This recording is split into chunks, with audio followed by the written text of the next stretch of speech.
Greater Sandton and beyond. Get ready for the SANDTON Times Hour with your host, Alexander.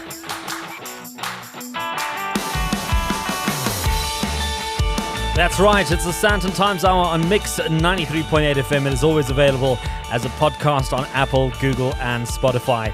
I'm Alexander Leibner, and this is the Best of Edition.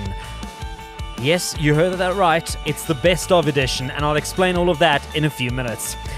It's the last of March 2023, and if you want to get in touch, you can email editor@sandtontimes.co.za, or you can connect on social media @SANDTON Times, or visit the website www.sandtontimes.co.za. Send us your questions, your comments, your feedback, your thoughts. All are welcome, and you're invited to be part of this conversation. Thank you for joining me as you tune in from all around the world and the greatest parts of South Africa. I'm happy to report that all is well in Sandton land. And once again, things might sound a bit different this week as we've put together one of a few best of editions of the SANDTON Times Hour to highlight some of the great interviews over the last 100 releases of this show. And Vincenzo has been working hard in the archive this week, and he joins me again. And thank you very much for all the hard work. I know this has been a monster of a show to put together. Well, coming up on this Best of Edition, turning back the clock, I chat to a restaurant strategist and marketing consultant about what we expect when going out to eat. And his words ring just as true months after our initial chat. Then it's a book that has always seemed to fit the zeitgeist, and I chat to the author about making the best of a challenging economic situation then and now. Next, I headed up to the roof of a Sandton Shopping Center to pick some fresh vegetables. Stay tuned for that. And then one of South Africa's most iconic cup classiques marked 30 years in business, and I chatted to the winemaker about their incredible journey. And finally, if you enjoy bread, business, and baking, I wrap up the hour with one of those great lockdown stories. All this and more coming up. So instead of the headlines for this week, we dive straight into those interviews. But first, let's kick it off with a bit of music. Show some love. subscribe, share, Leave a review and rating for the SANDTON Times Hour on your favorite podcast app now. From Greater Sandton to the rest of the world, this is the SANDTON Times Hour. That's right, it's the SANDTON Times Hour on Mix 93.8, and that was Ready for Your Love by Gorgon City featuring Mnek. In 2021, I had the pleasure of having a long chat to restaurant strategist and marketing consultant Mike Said, talking about the challenges of running a restaurant at the time. Some of our conversation still rings true in 2023, as Mike and I chat about customer service. So I believe that right now expectations on the restaurant are actually higher than they've ever been and not lower. The ability to deliver on restaurants is harder than it's ever been. They're working with a lot of the time untrained staff, guys who are under pressure themselves, taking big strain at home financially themselves. What we really need right now is a little bit more understanding between the public and the restaurants and the restaurants and the public. This is not a one-way street. Restaurants need to really appreciate the value of every customer that comes in. And sometimes I get the feeling that they're not. That's kind of what I'm reading, that 10% of the population, and no disrespect to the other 90%, 10% of the population can tell really good food from great food, that marker. But 100% of the population can understand good service from bad service and can understand when they're being valued and treated like someone worth something to them. Advice to restaurant owners, listen up really carefully. Nothing costs more than an empty seat. You need to go out of your way, and I'm not saying you have to sell your soul and remortgage the house just to keep your customers happy, but there are some things that you have to start doing. You have to start understanding the value of these customers at the moment. At least make them feel valued. You know, I worked for Ben Malta in the old days, the guy that started Mug and Bean, and before that Lingalonga and Rattlesnake Diner and Tijuana. I mean, a restaurant, my mentor and my doyen. And Ben used to just like tell us all the time that customers will forgive you almost anything. They'll forgive you bad service. They'll even forgive you a rude waiter occasionally. What they won't forgive you is the feeling of being ripped off. The moment someone feels that they've been ripped off, there is no coming back. And that's the thing to really avoid. Just make sure your customers walk out of there feeling like they've had value from you. Whether that value comes in the size of the meal, the quality of the meal, the service, the hospitality, all those things add up to an incredible restaurant experience. And we as an industry need to start over-delivering on that. Well, I definitely echo the sentiment of feeling ripped off. I mean, I've had a fair share of restaurants where I've gone there, highly hyped up, considered sort of the special occasion restaurant, the one you've got to go to when you're in Johannesburg or in Sandton. And after having gone there once, being invited a second time by somebody else, and eventually me telling that person, look, you know what, actually, I'm not going to come to this dinner because I don't want you to waste your money at this restaurant, because I honestly think that they're taking the piss. And that's putting it quite nicely, because it's not what it seems. It's not that cathedrals that you build to some of these institutions are really worth what you're paying on the plate. And also, I found it quite interesting that you've just observed that it's such a fine line right now, and I've had a very similar experience as well with the hospitality industry, where people are trying to open up hotels, they're trying to keep operations going, but at the same time, there's this massive expectation by the guest or the person coming to this institution about what it's all about. And I've just had this experience over December now at a 5-star hotel in Cape Town, where it's considered one of the crown jewels in the Cape Town hotel space, but the experience was less than acceptable under normal circumstances. And you have to constantly be weighing this up as somebody who's going there, saying, well, it's costing X amount of money per night, but at the same time, can I come down on these people so hard because they're working on 20% of the staff, half the stuff hasn't been running for the last 3 months, so they're having to get everything going again.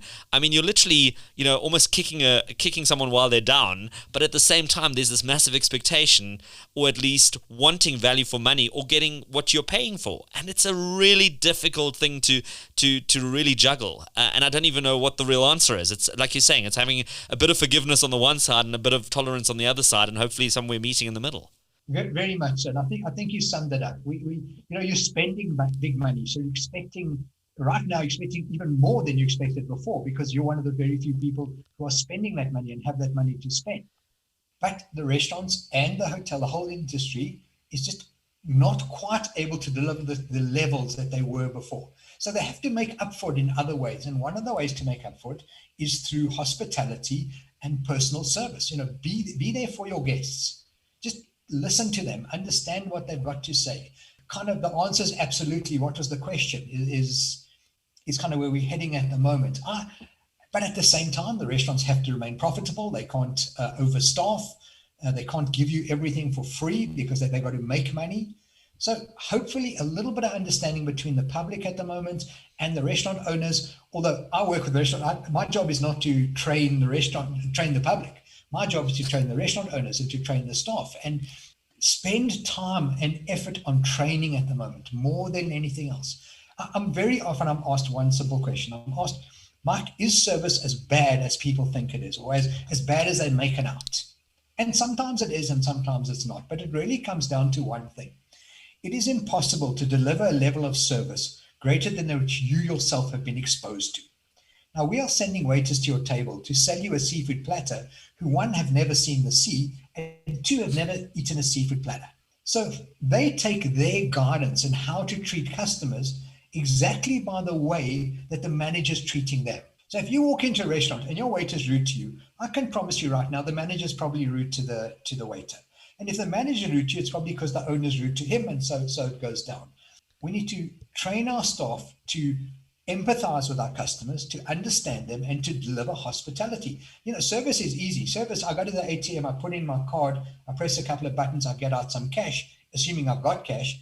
That's service. Hospitality is a different thing. Hospitality you get from real people. If there are any restaurant owners out there, and particularly if there are any waiters out there, right now, customers really only want 4 things from you. It's as simple as that. Look at me, talk to me, smile at me, thank me. If you could just get through those 4 basics to your staff, train them every single day. Look at me, talk to me, smile at me, thank me. you're probably 90% of the way there. The rest is the nuances.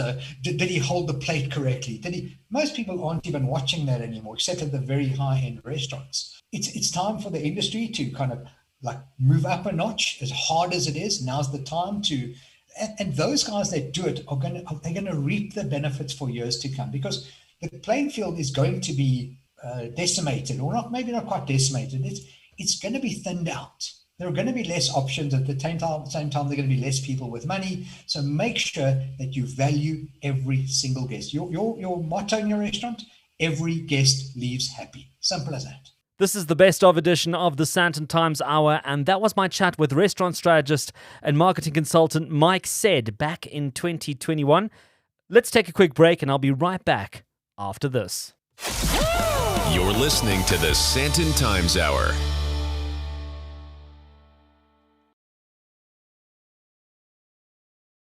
The best of talk and music in 1 hour. This is the SANDTON Times Hour. This is the SANDTON Times Hour on Mix 93.8, and you're listening to the best of edition this week, bringing you some of the great conversations of the past 3 years. Bruce Whitfield is a well-known and seasoned broadcaster and author with his smash hit book, The Upside of Down: How Chaos and Uncertainty Breed Opportunity in South Africa. He sold thousands of copies across a few reprints of this book, and I spoke to Bruce back in 2020, and it is remarkable how much of the book and our conversation has stood the test of time. We pick up the conversation talking about some of those South African companies who managed to thrive even at the most difficult of times. In the book, I talk about the Bidvest business philosophy, and Bidvest's philosophy, and this some people may find slightly offensive, is that Bidvest does not participate in any recession. And you go, hold on a second, that's the most insane thing I've ever heard. But it goes down to Brian Joffe, who started Bidvest, if you remember, back in 1987. What was happening in 1987? South Africa was so far deep down in the pit of junk that it didn't even have a status. South Africa's economy was broken. South Africa was in the midst of a civil war on its streets. P.W. Botha's draconian rule was coming to an end. We were headed to a period of considerable political uncertainty, a darker time then than I would argue than what we have today. And somebody like a Brian Joffe starts Bidvest in those days. And you say to him, well, that was not very smart, was it? I mean, what a terrible time to start a business. And he goes, well, actually, it was a brilliant time to start a business, precisely because everybody else had panicked, everybody else was capitulating, and there were deals on the table. There was opportunity to be had in that deeply negative environment. You talk to the founders of First Rand, to one of them, Pieter Ferreira, and you say, was 1987 the hardest time in your history? I mean, you were a fledgling financial services business, you owned RMB, you hadn't yet bought Southern Life, and you hadn't yet bought FNB. Surely that must have been the darkest time. And he goes, actually, that was the best time ever for us.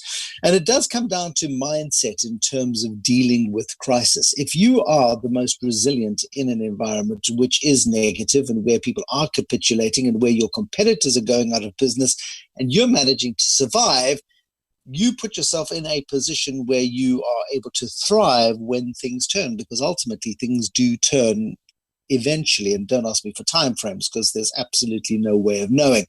But certainly the history books will tell us that survivors of crises emerge stronger than when they went in. They've learned a lot of painful lessons.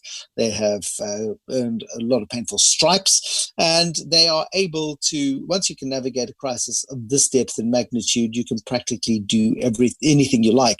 And so as we go into this crisis, yes, there are going to be casualties, but also the survivors, people who take the Bidvest mindset of saying that we do not participate in this recession, because the moment you go into it and say, oh, we're in recession, you start thinking in a recessionary frame of mind. You start consolidating too much. You start cutting out not only the fat of your business, but you start cutting into the muscle of your business. And the moment you do that, you then impact your ability to grow in the future. So it's about navigating the crisis. It's about finding a way through the mess. And those that do find their way through the mess succeed. Those that don't capitulate and die. It's the brutal reality, Darwinism, I suppose, at its very best, the survival of the fittest theory. it's almost a difficult thing to have to try and digest, because I think so many people at this point are getting so caught up in the mechanics of running their business that to kind of sit back and try and reinvent your thinking, or to kind of have an optimistic attitude and mindset, it almost feels like such a daunting task on its own.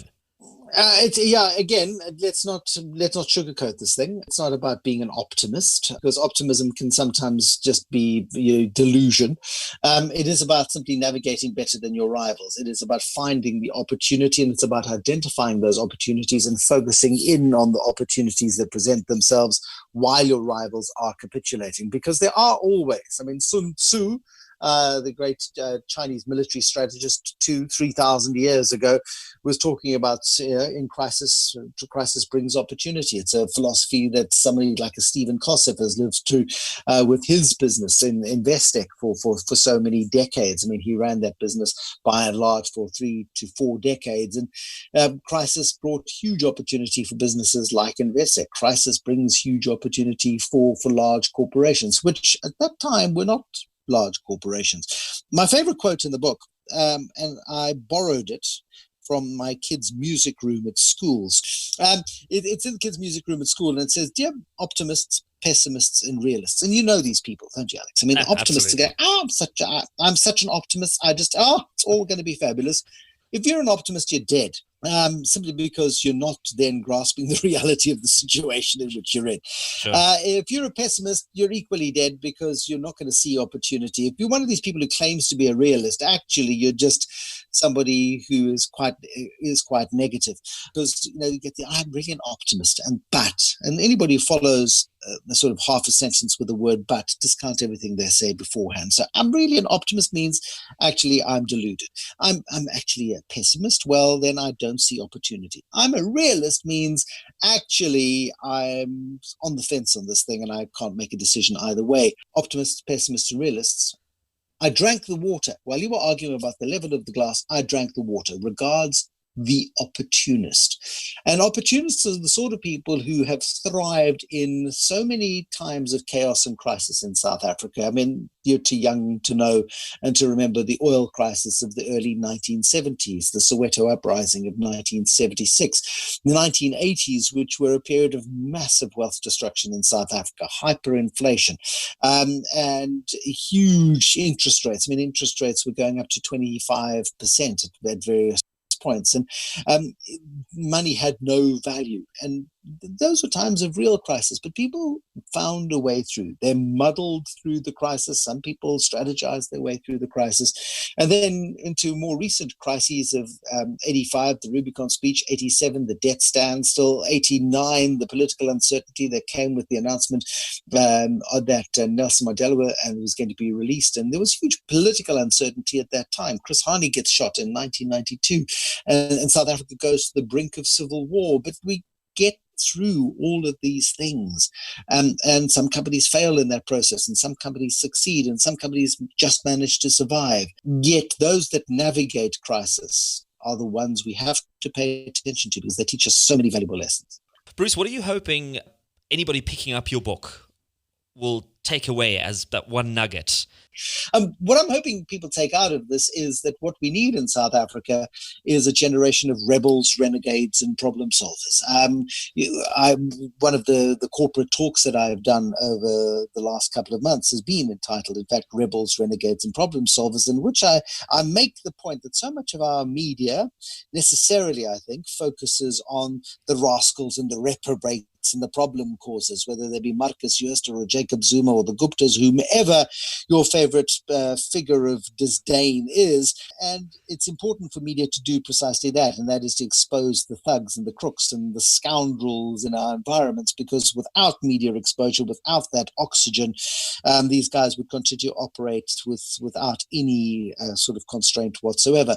But where we fail as media in South Africa is we don't, and again, you don't want sunshine journalism for a moment, but we also don't give a very clear, holistic picture. Not everything is good, and certainly not everything is bad. There are a huge number of people who run wonderful businesses, who run remarkable problem-solving businesses. And I've got a whole bunch of case studies in the book, The Upside of Down. And the subtitle of the book, of course, is How Chaos and uncertainty breed opportunity in South Africa. And one of the many problems of this lockdown, of this environment, has been the failure of the state. The state wants to be at the center of everything. It wants the developmental state, so it has SAA and throws tens of billions of rand that can go into building useful things like schools and hospitals and buying things like ventilators. But instead, it's insisted on propping up SAA, which employs lovely people, but it wastes so much money. And in that in that chaos comes opportunity. So Fly Safair is going to emerge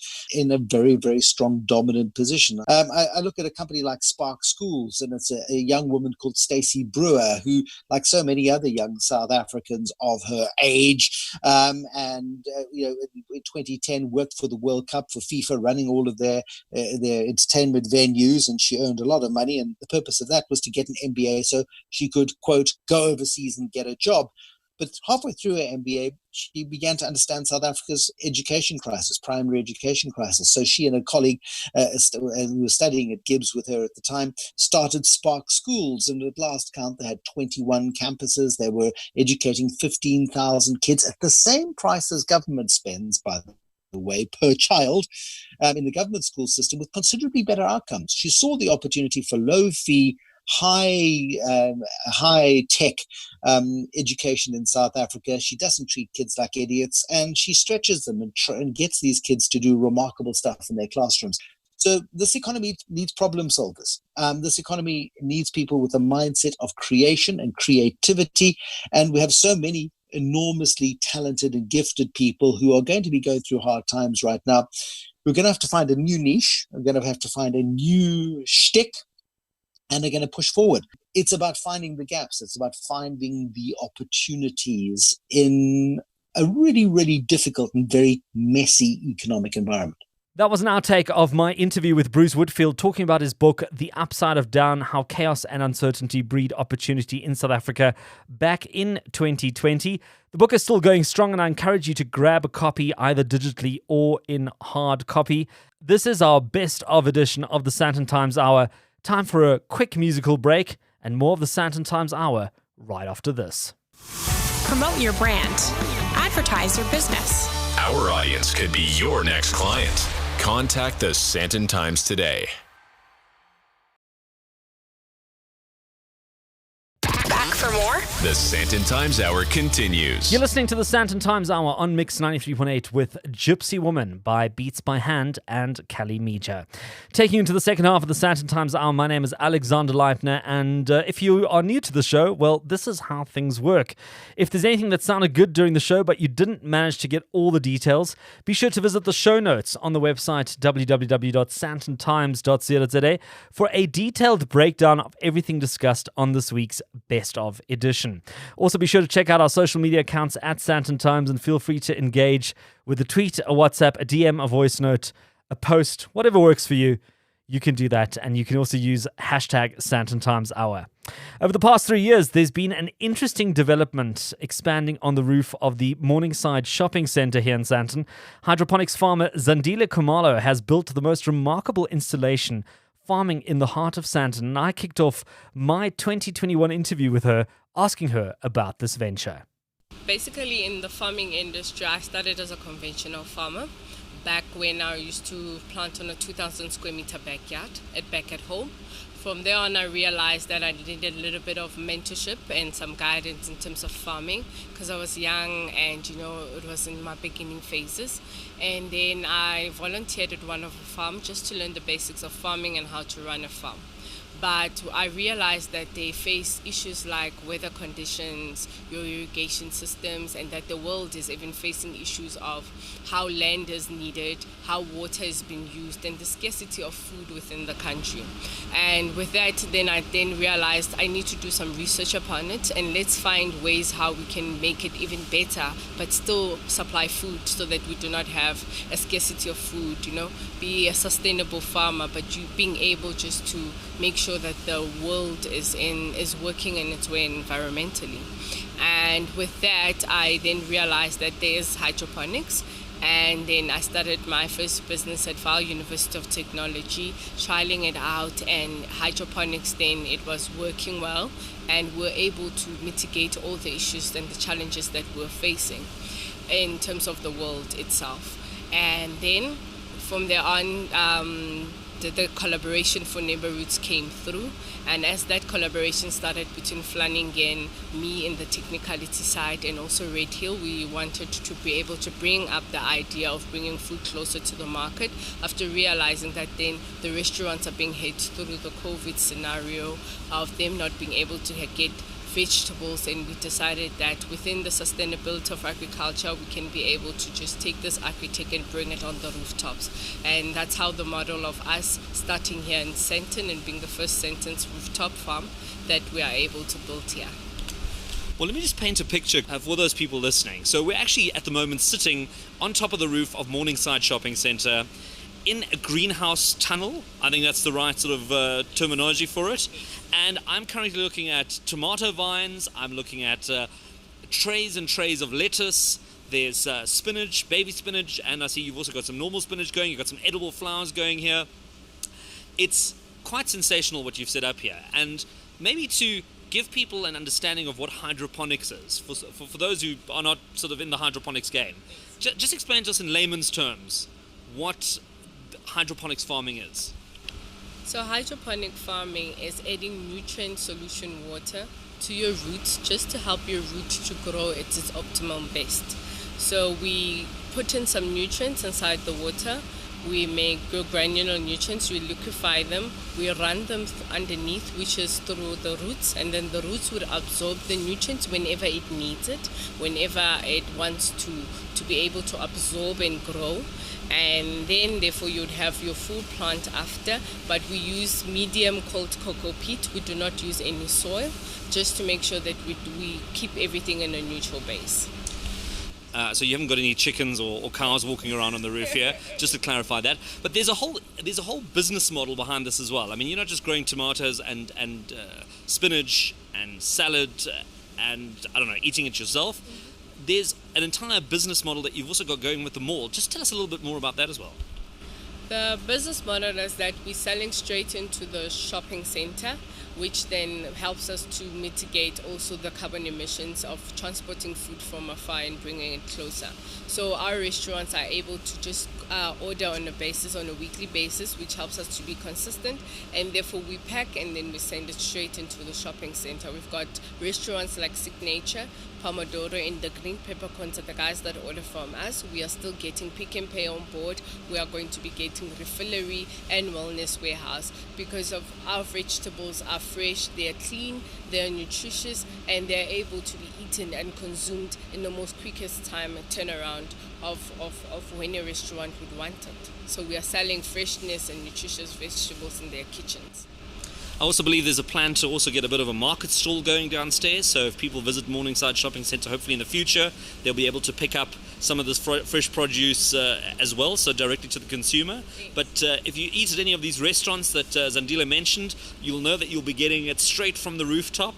Like you said, there's no transport. Everything's grown, I mean, meticulously here. It really is just the most beautiful produce that you've got growing here. You are busy trialing peppers at the moment, but what are your future plans in terms of some of the other vegetables that you might want to bring online? With the bigger picture, Flanagan and Jared with Neighbor Roots and Red Hill, our big picture is to get the whole entire rooftop to be a vegetable garden, to be a vegetable farm, just to be a vegetable farm, so that we can be able to get the whatever restaurant vegetables that they need, they are to buy them just here on the rooftop. Even when the clients come through, you'll be getting your carrots, your beetroot, your peppers, your chilies, and you'll be getting your tomatoes, your heirloom tomatoes, and you'll be trialing them out and being able to just scale them out within the roof. Then you wouldn't have to go afar thinking and having a thought that it started at the DC before the shelf life of that produce starts with me.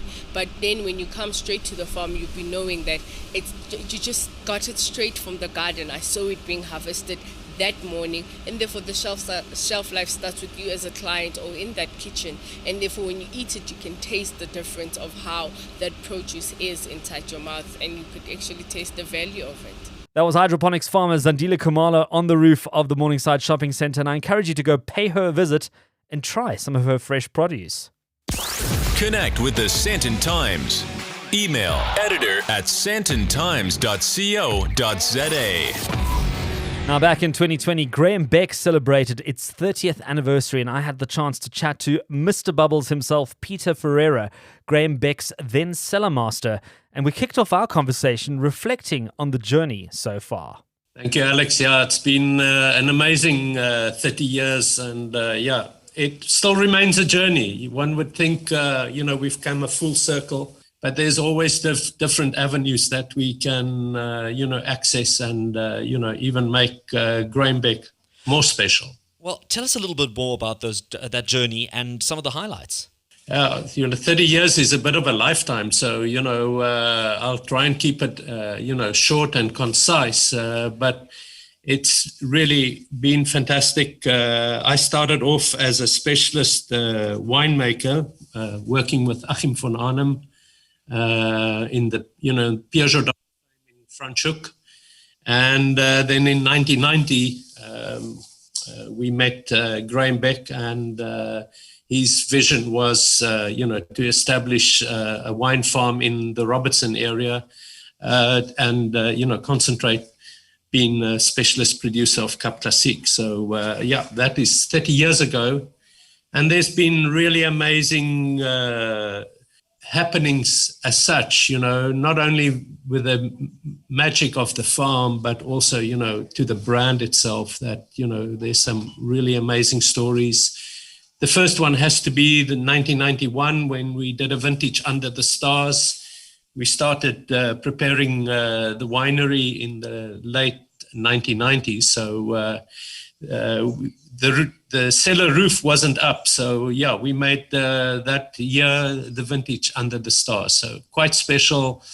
And then 1994, with Nelson Mandela being inaugurated as our first Democrat president, he obviously used the Graham Beck. So it's been really a great kickoff for Graham Beck in the early 90s. And subsequently to that, well, there's many, many other stories I guess one can touch on, but we need some time, Alex. Well, I'm going to touch on some of those stories for you because I think they're absolutely worth a mention, and I think you're being very humble. But, I mean, you mentioned Nelson Mandela. He toasted with Graham Beck Brut at his inauguration. Then US President Barack Obama toasted to his election night with a bottle of Graham Beck Brut. Then the Graham Beck Blanc de Blanc 2008 was served as part of the lavish wedding banquet of Princess Madeleine of Sweden. And then in the latest James Bond bestseller, the author decided to give our favorite British intelligence agent a glass of Graham Beck Cuvée Clive instead of a martini. And then also Prince Harry of Britain served Graham Beck at one of his fundraising dinners. So I would say it's been a pretty good 30 years for the brand. Yeah, lots of royalty, obviously lots of kingdom in there, and obviously for president. So it's really amazing. I've really come to realize that storytelling in winemaking is extremely important. And also, it really brings kudos to the brand. And, when we started to sell wine in the US, we actually didn't talk about the wine as such, but we actually talked about the Mandela story, and the Americans loved it so much. So, that is how we got much closer to, Barack Obama using it in 2008. So really great kudos. We have developed also a beautiful portfolio over the years, that we, have a beautiful diversity of Cap Classiques today. A great cocktail bartender once told me that you don't drink a drink, you appreciate the Cap Classique or the whiskey or the wine, and it's because you're drinking a piece of history. I mean, some of these things were bottled years and years, if not decades ago, and you're drinking a slice of that moment when it was bottled. And I thought that is such a great way of summarizing, what you're having when you uncork a bottle and you sort of pour it into a glass and you enjoy it. And, I'd love to find out from you what's changed in the way Cap Classique has been made, if anything has changed over the years. There's some really great points you touched on. Remembering something, and I wish we can meet at some stage in Robertson. where we can actually open you that vintage Under the Stars in 1991 that is still beautifully fresh and hasn't really lost any sparkle or anything like that. So yeah, it makes it rather special. Regarding to what has changed on Cap Classique, when the association was developed in 1992, we said, we need to have a sort of a name that we can use instead of using méthode champenoise, because up to 1995, we were permitted to have a reference to méthode champenoise, which means the method of champagne. It became restricted that we couldn't use that reference. So we got together in 1992 and we developed Cap from the Cape and Classique, the traditional method. That has stood the test of times, really. Next year, Cap Classique will be 50 years old in South Africa. Frans Milan of Simonsig produced the first Cap Classique in 1971. And I think a lot of things that has improved over the time, it's more about the improvements that's happened than the changes in Cap Classique, because the method has remained the same. And I think winemakers are just putting so much more emphasis on their Cap Classique. So, as a category, it's really now sort of on the radar in the international markets. And obviously, 83% of all Cap Classiques is still enjoyed locally. That was Mr. Bubbles, Pieter Ferreira, Graham Beck's then cellar master, as we chatted about the winemaker's 30th anniversary. More of our best of edition of the SANDTON Times Hour right after the break. Follow the SANDTON Times on social media. @SANDTON Times. You're listening to the SANDTON Times Hour on Mix 93.8 with Point of View by DB Boulevard. Now, during the initial months of hard lockdowns, I came across an inspiring story of two brothers who did a complete 180-degree switch from construction into starting a deli right here in Sandton. And from humble beginnings, they've built up a really lovely business. And I spoke to one of the brothers, Matt Amoretti of TiAmo Deli, about how the business got started. I mean, we came into this completely by chance. It was more out of boredom than anything else. Chris, my older brother, and I both love cooking. And we were racking our brains on what to do with our time because our day job had come to a grinding halt. And we thought, well, let's make some Italian food, lasagnas, cannelloni, that sort of stuff, and see if we can sell it. And we put it out to some friends on WhatsApp. And before we knew it, we had like 35 portions of lasagna to cook. And we had, never cooked for more than 6 people. So that was, all of 9 months ago, and we've just had incredible growth and support. And we can't keep up with what's been going on. And I mean, we've gone from just doing sort of frozen foods to then creating a fresh menu where we were serving fresh pastas. To then someone said to us, "Can you make me a panini?" And we made them a panini. And now that is our biggest seller. And every day we have a queue of guys waiting to get paninis. We've gone from making a few pieces of pizza or tray of pizza to just, we can't keep up with demand. I mean, every day we're selling out. Our bread, we started baking 6 loaves of sourdough a day. Now we're averaging close to 100 every single day. So it's just, we've had this incredible growth out of this little harebrained scheme where we thought, let's cook some frozen food and see if we can make some pocket money as a side hustle. And this little side hustle is now turning into a beautiful little deli that serves fresh, wholesome food. And yeah, we've got incredible customers that come back, loyal customers every single day almost. And, that's just been building on that. And I think the next step in our evolution is to serve a really good cup of coffee and, a fresh pastry that, was baked that day and it's not resold the next day and the next day. So yeah, it's been a crazy, wild ride. And we can barely believe that it's been 9 months since we started this thing. And I'm speechless.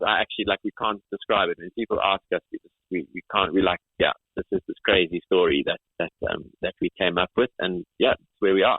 I think it's fantastic. You even had President Cyril Ramaphosa come and visit you the one day. Surprisingly, he came in one morning and we didn't even realize he was a counter, and he must have chatted to us for about 15 minutes, and I think we made his day, because he said to us, yeah, you see, you can't blame me for lockdown being a bad thing. And that's true. I mean, out of lockdown, we grew this beautiful little business, and he's come in subsequently, and it's more just to chat and say, how are you? How's your business doing? And it's amazing that he's got such a personal, he's so personable, and you can actually have a 5-minute chat with him, and he's not coming in to want something for free. Excuse me. He just comes in and says, hey, Matt, nice to see you. I'm so glad your business is doing well. And so, yeah, he's become a regular every sort of couple of weeks. He's in there, and I think he sends his personal assistants up to buy bread. There you have it, Matt Amoretti of TiAmo Deli. Go pay them a visit. You won't regret it. Trust me. That's it for this best of edition of the SANDTON Times Hour on Mix 93.8, and is always available as a podcast on Apple, Google, and Spotify. I truly hope you enjoyed that walk down memory lane, and if you hadn't heard any of those interviews, I hope you've really made the best of them. You can email editor@sandtontimes.co.za, or you connect on social media @SANDTON Times, or visit the website www.sandtontimes.co.za. Feel free to send through your questions or comments as always, and thank you to all those guests who've been part of these hours of content over the years. Vincenzo, thank you for all your hard work, digging through those interviews and through the archives and cutting them together to make them all fit this hour. And thank you to the SANDTON Times team, as well as everyone at Mix 93.8.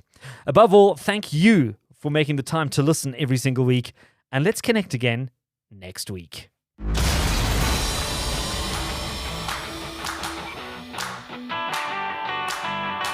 That's it for this week. Thanks for listening to the SANDTON Times Hour. And if you enjoyed it, be sure to share it.